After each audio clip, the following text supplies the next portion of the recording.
So what's up guys, it's Mom Kimmy again in Australia. Charis. So ngayon, dahil ngayon ay holiday dito, Australia Day, wala tayong work.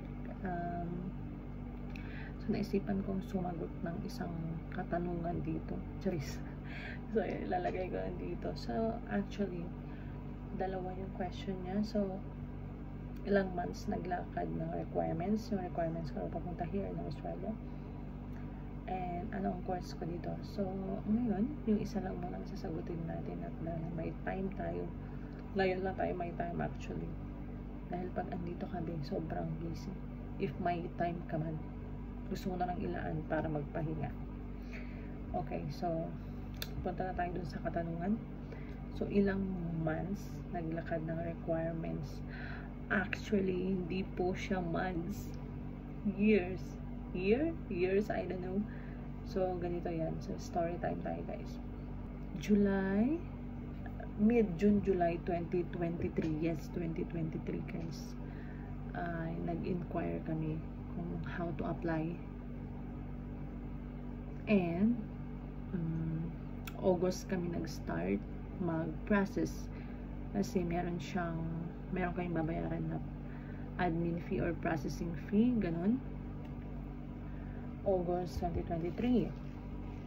Siyempre, hindi naman basta-basta yung mga requirements and everything, lalo na abutan kami ng show money.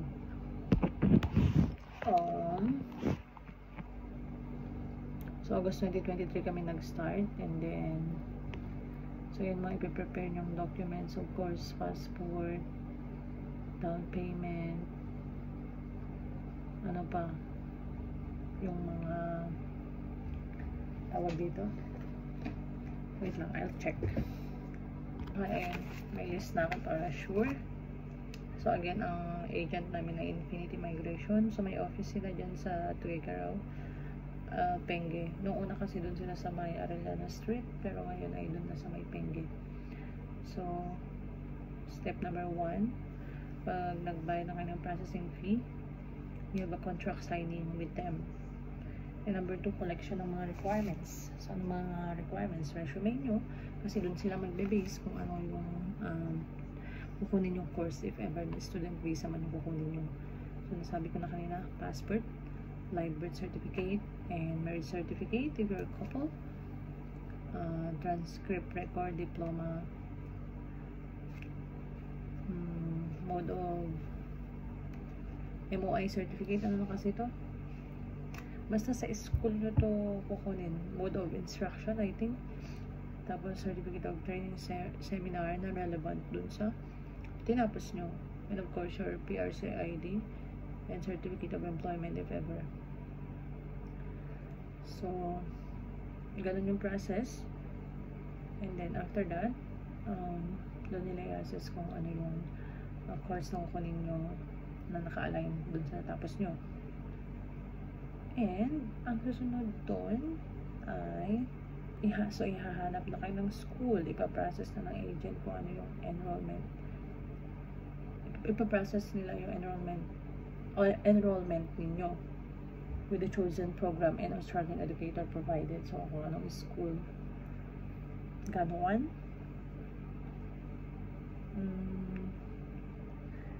I think it took me months kasi need ng pera para official enroll ka ay magbayad ka ng initial enrollment and magbayad ng second processing fee kasi nahati sa tatlo yung aming processing fee. So, the first step, mag-down payment. Yung sa pangalawa, bago kanila ikuha ng enrollment, ay magbayad kayo ng second processing fee. Alam niyo ba kung ba't kami natagalan? Kasi, yung pag-provide ng mga pera na kailangan, dun ako natagalan, dun kami natagalan. So, August kami nag-start. Fast forward natin.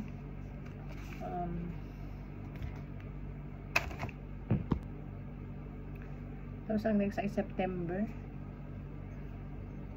Yung enrollment application ko dun sa school na napili ko sa Imagine ay na-accept na siya. And then, na-officially enrolled lang ako noong November 24. But before that, tawag dito, bago ako na-officially enroll ay nag-PTE exam ako. I think November 3, not sure, 2023. So, ano ba yung PTE? Isa yung klase ng English test. Hindi siya na-require ng school, pero dahil naghigpit ang Australia, diba every June or July naglalabas sila, mas better na sure. So, nag-take kami ng exam. Tapos, December or January, I think, January ay nag-biometrics na kami at medical. And then, after nun ay parang gulo-gulo ko. So, ito kasi, ulitin ko, number 1, contract signing. Number 2, connection requirements. Number 3, mag-enrollment application. Number 4, yun ay mabibigyan kayo ng issuance of letter of offer. Ano yun? Magagaling sa school yun. And number 5, acceptance of offer. Pag na-accept na kayo sa school, yun ay magbabayad po kayo ng initial tuition deposit.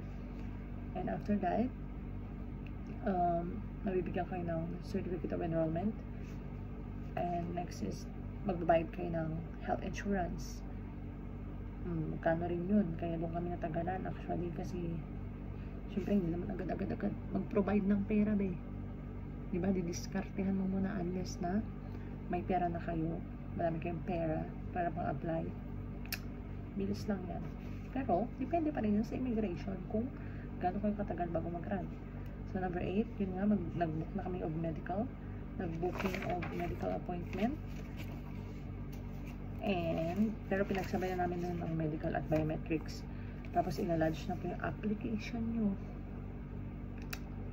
Doon na magkakaalaman.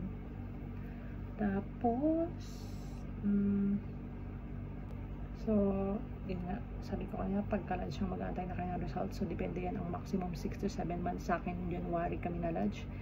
February, March, April, May, June. June, may hiningi sa akin. And then 1 month na naman nag-antay. Ano yung hiningi sa akin? S56, another proof of updated proof of funds and relationship to the sponsor, mga ganun, letter of intent, letter of the sponsor. Bigyan ka lang ng 1 to 2 weeks para i-comply yun. And then after that, waiting na naman ako, July na ako na-launch, July 29 last year, 2024. So again, ang timeline ko, August kami nag-start, August 2023. Nag-grant lang po ako July 2024. So the whole process is almost 1 year.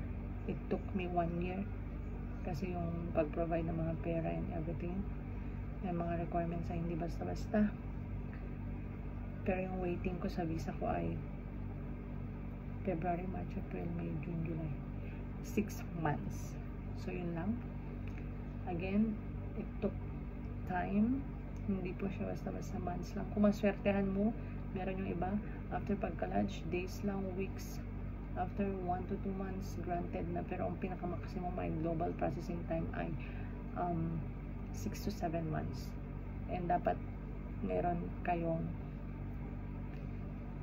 ganon, pera. So, thankful ako sa mga tumulong sa amin talaga. Tumulong sa amin, sa akin para makapunta dito. So, hindi ko na po sila mention. Basta, big thanks po sa inyo. And kung may katanungan pa kayo kung paano ako napunta dito, just like, follow, and comment po. Yun.